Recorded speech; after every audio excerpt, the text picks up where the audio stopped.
যেদিকেই চোখ যায় শুধু আনারস আর আনারস। শেরপুরের ঝিনাইগাতি উপজেলার গারো পাহাড়ে বাণিজ্যিকভাবে চাষ হচ্ছে মিষ্টি ও সুস্বাদু জলঢুপি জাতের আনারস।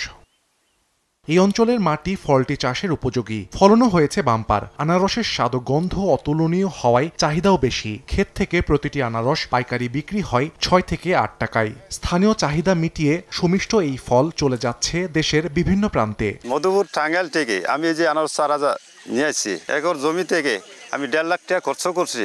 করার পরে আমার 1.5 লাখ টাকা লাভ থাকবে। বাইরে আনারস চাষ করছে, আমিও চেষ্টা করবো আগামীতে এরকম সুন্দর বাগান দেওয়ার জন্য। ওনা দেখতে সুন্দর বাগানটা দেখা যায়, আনারস খাইতে মিষ্টি লাগে। ক্ষেত থেকে তুলে খেলাম, খুবই মিষ্টি লাগলো, খুব ভালো লাগলো আর কি। এটা আমাদের কাছে অবিশ্বাস্য যে শেরপুরে এত মিষ্টি আনারস হয়। ফলটি চাষে আগ্রহী কৃষকদের প্রয়োজন প্রশিক্ষণ ও আর্থিক সহায়তা। তাদের পাশে থাকার আশ্বাস দিয়েছে স্থানীয় কৃষি বিভাগ। উদ্যোক্তা কৃষকরা ইতিমধ্যে আনারস চাষ করছে এবং আনারস একটা লাভজনক ফসল হয়, তারা এখানে ব্যাপক হারে লাভ করছে এবং আনারের বাম্পার ফলন হয়েছে। যদি কোনো কৃষি উদ্যোক্তা আনারস চাষে আগ্রহী হয়, তারা আমরা কৃষি বিভাগের ভিতরে তাদেরকে প্রয়োজনীয় প্রশিক্ষণ প্রদান করব।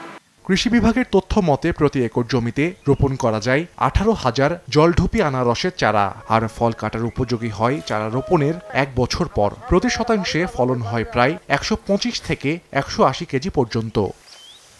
সময় সংবাদ, শেরপুর।